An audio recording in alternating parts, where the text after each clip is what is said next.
This is not the title slide. I had a lot of problems getting home tonight, and I forgot to change the title slide, but everything else is accurate. I'm Randy Wong. I'm a retina specialist in Fairfax, Virginia, just outside of Washington, D.C. And this is our every other month webinar in 2018 for the treatment of floaters. I have a website called vitrectomyforfloaters.com, and tonight we have a really special guest, Mark, who is a former or an active patient of mine. He had, well, we'll tell you in just a minute, he had operations to both of his eyes several years ago.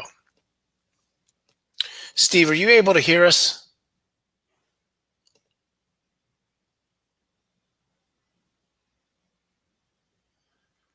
Can you hear me now, though? I guess you obviously you can. All right, we're going to get, there we go. All right, so I'm a retina specialist. I'm in Fairfax, Virginia. It's about 20 minutes outside of Washington, D.C. in the U.S. Oh, hey, Debbie, how are you? Our website is vitrectomyforfloaters.com. My retina site is retinaeyedoctor.com. I need to go through this disclaimer. This is a webinar for informational purposes only. This webinar does not offer medical advice, so nothing should be construed as medical advice. The information on this webinar is offered for informational purposes.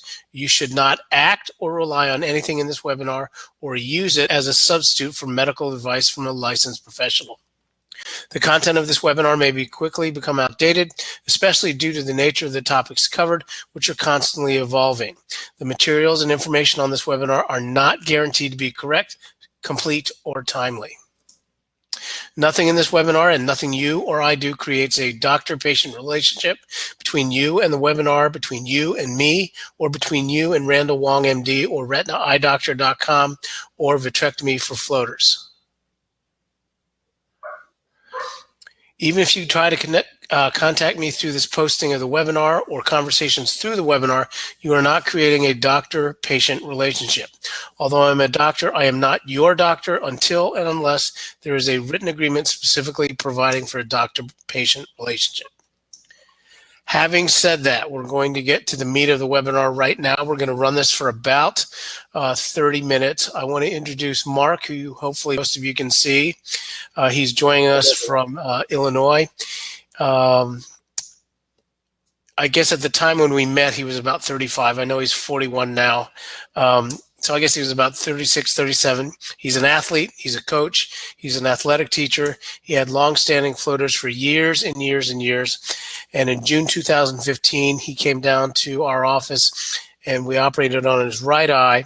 And about just over a year later, we operated on his left eye.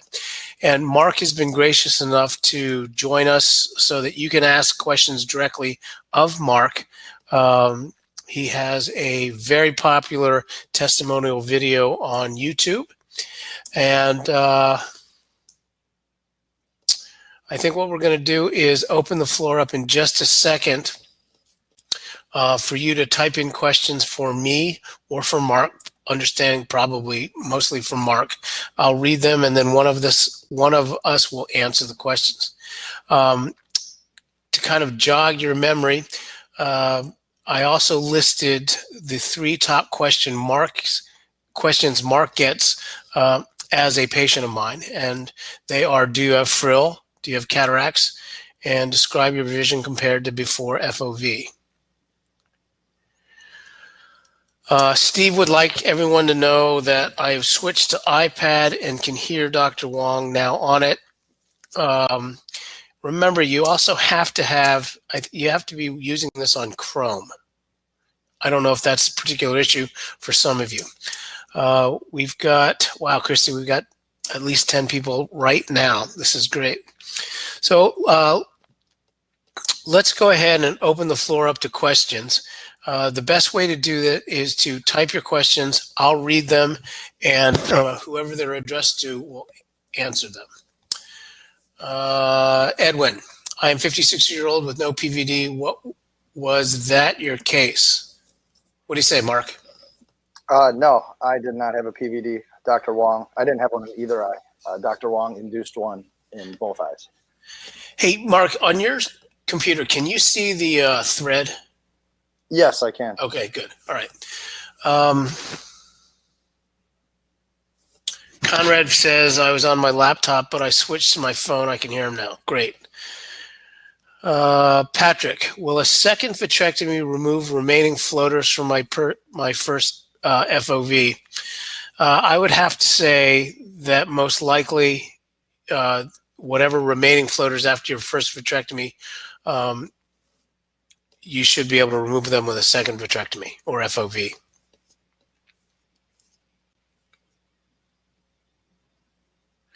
So, Mark, I'm going to take this little pause. Why don't you just kind of describe who you are, why you did it, why you decided to come down, and what's your experience been? Short answer, my experience has been great ever since meeting you back in June of 2015. I had a lot of floaters, like Dr. Wong mentioned earlier, and doctors basically around here said, learn to live with it. I'm sure all the same stuff that all of you have been hearing if you've seen any specialists in your area. I found a webinar from Dr. Wong a few years back that was very insightful and saw that if it's really impacting your life, you don't have to live with it. So I decided it was worth a trip out to DC, Fairfax, to see Dr. Wong and his staff. And just call me Randy. Okay, I'm still getting used to that. But absolutely, the staff, everybody made me feel very comfortable. It was a decision that was made with me, not for me. And we were able to discuss the benefits, potentially risks, everything, and he assessed the health of the eye and was able to move forward from there. Edwin is asking one of your more common question: any frills after vitrectomy? Like you, Dr. Wong, I'm assuming what they mean is that anything you might see in the peripheral of your vision. From what I can gather, that's what the common, I guess, definition for frill is. I will say shortly after the final surgery, I saw things if I looked hard to the side against a white wall, but that's all gone. There is nothing. And there's no frill, no sign of anything. I can't even tell you how long it lasted because it was only there when I put myself in the environment that would allow me to see it. Yeah. And then now that I've, now when I see that question every once in a while, I'll be like, wow, that's right. I did see it against this wall. Or at work, we have a lot of white walls and I would see it on occasion, but now it's been years since I've seen it. How long did it take you to make your mind up to come down? Probably a few months after the first webinar. I think it was maybe 2 months. I saw you up that I saw, and I thought it was at least worth meeting you and the staff and seeing what you had to say. And yeah. Jay says, I guess my main question is, with the removal of the vitreous completely, what, if any, floaters could be left, and what are expectations of a cataract due to FOV? I'm a 42-year-old male, general good eye health, astigmatism, high myopia.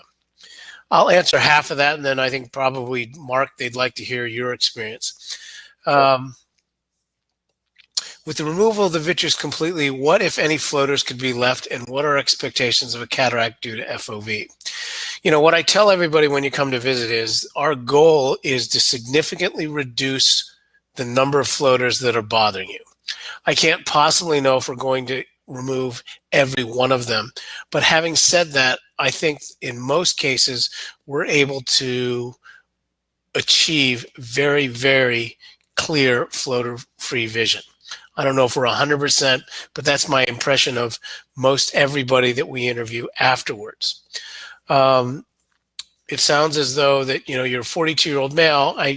Mark, you're 41. What would you say to a 42-year-old considering this? I was told the same thing from doctors here. You're going to get a cataract within 6 months. It's inevitable. I still don't have any signs of a cataract. I've continued all my checkups as usual because I wear contact lenses. I have astigmatism. My prescription hasn't changed one bit. In fact, it actually feels sharper than before, if that's possible. Yeah. I'm not sure if that would prove on a test, but it feels that way. So I guess perception's reality on that one. I think there was another question on there that I missed. With the floaters, afterwards there's like kind of like some, your eyes will do some funky things, but it's not anything compared to the floaters. You might have a couple little cell-looking things where the eye heals, but all that flushes out. So, if you can remember, how long did it take before your vision was back to normal or better? the right eye was slower to heal for whatever reason, and the left eye was within a week. I felt the right eye must have healed slower for whatever reason, but the right eye took a little longer, and the left eye was within a week to 10 days. Or maybe it was your first operation. That's also very true, because I was still dealing with issues in the left eye, so maybe I was still. Hey, Edwin says, any restrictions after the FOV? I generally tell patients that on day 1 or day 2, I don't want you jumping in any dirty water, and you shouldn't press on your eye. But other than that, you don't really have any physical restrictions. You'll start the drops. Steve asks, Dr. Wong, what's your opinion about FOV with cataract surgery simply as a preventative measure? In other words, there's no problem with the lens, but the lens is removed and replaced with an IOL in the expectation that a cataract is likely to develop. I don't particularly want to. It's kind of a complicated question. I'm not so sure that, most cataract surgery is covered by insurance. So cataract surgery is generally not kind of elective, if you will. I don't really have any problems if you have an IOL or an implant in your eye. Doing a vitrectomy or an FOV is even easier for me. I think the easiest patient that I can do an FOV on is a person with a PVD and who's had cataract surgery. But I'm not so sure that I would agree that just because you might get a cataract or you will get a cataract, just go ahead and take out the cataract preemptively.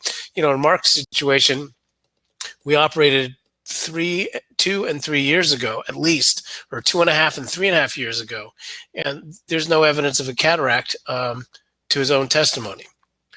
Edwin said, Mark, are you highly myopic? No. Do you know what your prescription is? Minus 2.25. Okay, I would agree, not highly. DJ says, how do you compare your treatments to laser, which only 3 doctors in the U.S. in terms of safety and results? I guess that question is for me.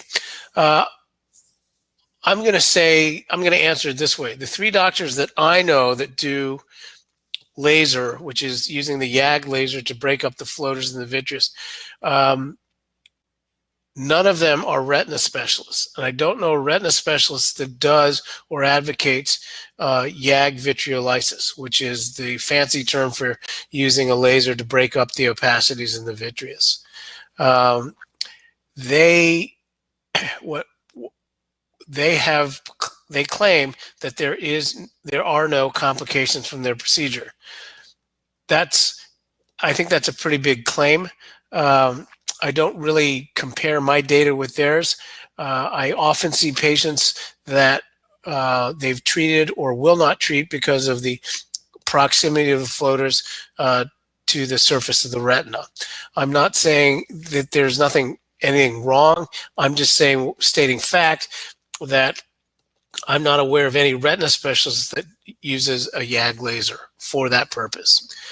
Patrick says, I still have around a half dozen solid black spots 10 weeks after my FOV. Did Mark have any of these, and did they go away? Patrick, just for the record, can you state I did or did not operate on you? So Mark, did you have any of these, and did they go away? It sounds like they did because his vision's perfect, but Mark, go ahead, answer. Yeah, anything I had did go away. I don't know if I had solid black spots. Looked like pepper spots. Looked like a little circle with a bullseye in it. Would be the best way I could describe it. Really small, but all that 100% went away. On occasion, maybe one would float by within a year, but it's been months if I've seen it. Cool. And Patrick did confirm that I did not operate on him. I didn't recognize that, but I don't remember everything, especially as I get older. Jay says, the issue with my floaters that is the biggest concern is that due to high myopia and therefore a lower resolution of vision, even with correction, that I'm reading or looking at detail, it's almost like the floaters cause blind spots in my central vision. From my perspective, I think you're probably going to be an excellent candidate. I don't know what you mean by a lower resolution, but I would say that if you, whatever you're determining on the floaters, if they clearly move to and fro with eye movement and they're bothering your vision, highly, highly, highly likely vitrectomy will help you. Edwin says, I have a small incipient cataract. Should I have a cataract first? Is not really it. Let's see. I have a small incipient cataract. Should I have a cataract first? Is that not ready for surgery first? What should I do? I can't advise you because I haven't really examined you, but I would say if you have a cataract, which a cataract surgeon feels should be removed, go ahead and get it done first, because that may improve your vision enough so that the floaters become less bothersome. And as I just mentioned a couple minutes ago, the easiest situation for me, or one of the easier things for me to do, is operate on a patient with an implant. Edwin says, in some cases, it's better to do a core FOV compared to full FOV. I used to, if you look at all the webinars, I used to do a core or just a central vitrectomy, but I had that open Pandora's box, if you will, with regard to frill. So I have not done just a core in quite some time. When I do induce a PVD, I think I can more efficiently remove the vitreous, and I basically can remove more vitreous. So I can essentially do a better job. Edwin, my floaters are close to the retina. Should with FOV have those cells removed? Yes, this should not be a problem because we're actually removing the entire vitreous, which is right in front of the retina, which can't be treated with laser. Inducing a PVD will remove all of that, all those opacities. Jay says, much like the effect of my visual migraine, my prescription is negative 10.5 in both eyes, so I know this won't improve my quality of vision in regard to the resolution as such, but will alleviate the additional issues due to floaters. I would agree with you completely. Again, I can't really remark too much about the resolution. That's a topic that doesn't really come up too often. Steve says, glad to see everything went great for Mark. Let's just step in. Mark, what other comments would you like to share as far as your experience? Are you glad you did it? Is Beth glad you did it? Yeah, that one is very, very an easy answer. Yes, absolutely glad we did it. You guys are in good hands if you do make the trip out, and it's an excuse to go to DC anyways. It's a beautiful place, and when you get there, it's true. And when you get there, if you decide it's not right, it's not like you have to go through with it. You could meet Dr. Wong, meet his staff, and see for yourself. Yeah. Hey, what was your biggest concern coming down to DC? Everything that I was told from retina specialists in Illinois, that cataract's inevitable. You could go blind in an eye really easily. People will never touch you with a 10-foot pole. Like, I was getting learn to live with it. Then that was my biggest fears, was those, pretty much. But all the stuff you put out online made it really, really easy, actually, to be honest with you. It's pretty interesting. I started publishing everything I've done online a few years ago. And Chrissy, you can probably remember how long ago that was. But we were immediately met with skepticism. Like, everyone's saying this is such a horrible operation, you get cataracts. And then there was a period where we were met with extreme skepticism. And I think Mark, you were in the beginning where you said, I think this can happen for me. And I think you're living proof that, you have to take with a grain of salt everything you watch and hear these days. Jay says, by resolution, I mean that the lens correction fixes the focus of light on my retina, but because you had high myopia from birth, I've been told my retina and visual brain function wouldn't have developed as well. Well, you may have a slight degree of amblyopia. It's really hard to know based on your comments, but with regard to the FOV, whatever is ailing you with regard to the opacities moving back and forth in your vision, that should be alleviated. Conrad says, I would describe my floaters as suspenders. Okay, that's interesting. They're always in the same spots in my vision. Is this normal for floaters? Are there any links between eye floaters and blue field entopic phenomena? First part of the question is by suspenders. What I'm guessing you're saying is they move out of your vision and then quickly come back. That's what I think you mean by suspenders. And that's normal, especially for most people, because the floaters are actually suspended in a gel, which just kind of moves to and fro with eye movement. And almost always they clear momentarily and they return to their previous position in your vision. Are there any links between eye floaters and blue field entopic phenomenon? As far as I know, there's no correlation. They're completely different phenomenon. Floaters in your vitreous, blue field entopic phenomenon are related to your ability to see certain normal elements of your retina in certain lighting conditions. Jay says, I'm in the UK but I'm open to traveling for the right treatment. If Dr. Wong were to be undergoing this surgery, who would be trusted to do it in the UK?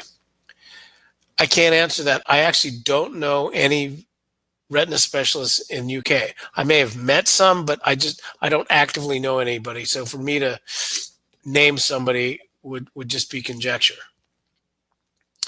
Edwin says double vision is a problem for FOV. No, I'm not aware that it is. Did you have any double vision after the operation? Sometimes because of the retrobulbar block, you can have double vision for the next day or two, but do you remember having any, Mark?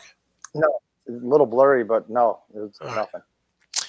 Patrick says, Dr. Wong, have you ever had to go back a second time and remove remaining vitreous from a previous FOV? The answer is yes. I've done it enough times that I can speak with authority about what some of the pitfalls are. The biggest issue is that when you're going back, you're naturally being more aggressive because something is left that's bothering the patient. My whole mantra is to improve vision without doing harm.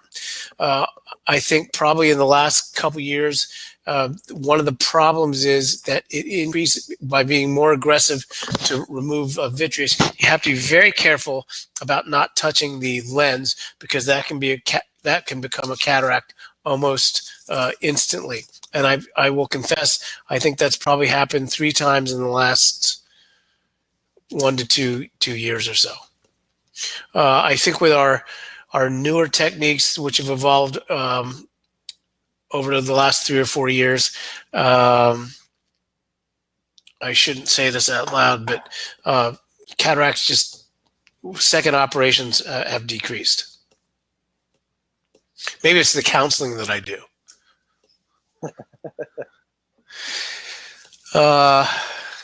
Jay says, thank you for answering these. By the way, what length of time did Mark find that his eyes were back to normal health-wise? I can't even guess. Real quick, back to normal. I think the hard part is getting used to your new vision, if that makes any sense. You're so used to seeing through the cobwebs people mentioned. I remember those days, and it takes a minute for you to realize that they're not there anymore. It's pretty cool. But then as your eye heals, there's a healing process, general soreness. And I think the best thing he said, Dr. Wong said, try to get back to your activities as quick as possible. I think that's kind of what you meant with the counseling. So just get back to life as usual, and you'll forget the dates that were how long it took. It's a beautiful thing. I think the most important thing is that if you come down, what I want to stress is that we want to significantly reduce what's ailing you without causing damage. We can always go back. And I think that if you understand that frill is not a complication and that you may have 1 or 2 floaters, but you're going to have far fewer than what's bothering you, then it's very easy to hit the so-called home run. And that's my baseball analogy because Mark is one hell of a baseball fan. Go Cubs. That feels like forever ago now, though. That was a long time ago. Patrick says, I had a PVD and my surgeon left vitreous around the lens. I would say to that, and that's a common kind of question I get is, well, how much vitreous are you going to leave behind the lens to prevent cataract? First of all, that's all conjecture. And number two, the vitreous is usually very adherent to your lens. So it is almost impossible not to leave vitreous behind the lens. And that's all I'm going to say about that. Patrick says, I have floaters in my other eye too. Would you induce a PVD in a 54-year-old male? Absolutely. I think this would be better than a core vitrectomy. Absolutely. Chrissy, you want to say anything in the last couple of minutes? Patrick says, great news. And then, Mark, anything you want to say as we kind of get ready to sign off? The last thing is it's really nice that Dr. Wong is out there doing what he's doing, because all of you on this webinar have been told, deal with it, live with it. And it's nice to know there's someone pulling on our side. And it's just, I want to thank you again, Dr. Wong. The quality of life you gave back Randy. to my family and I. Thanks a lot, Randy. The quality of life you put back into my life and everything you've done for us has affected my entire family. So if you guys are on the fence, I would go visit them. Go see it. See for yourself. You'll probably feel the same way I did. I want to get Chrissy in. Chrissy wants to make sure to email her if you've got questions. And there's her email. It's rwongcm13@gmail. Patrick says, do you think 6 months is a good time to wait for second vitrectomy? As far as the health of the eye is concerned, absolutely. Chrissy reminds me, email her about insurance, logistics, timing, etc. Patrick says, DC in 6 months, and I'll say, see you in 6 months. Mark said, good luck, Patrick. Deborah, thank you very much. Hope you're doing well. Happy holidays to you. Steve, the surgeons in Europe are so gloomy. It's great to hear the positivity here. Last thing I'm going to mention is I really, really would. Edwin says I'll see you in March. Look forward to it, Edwin. I really appreciate your time in coming on the webinar. Mark, I appreciate the video testimony. I appreciate your taking the time to answer. I'm guessing hundreds, if not thousands, of emails. And there's a bunch. Yeah, and I just want to thank you because, as we all know, it's one thing to hear from a doctor. It's another thing to hear someone from an actual patient. And I think it's very powerful.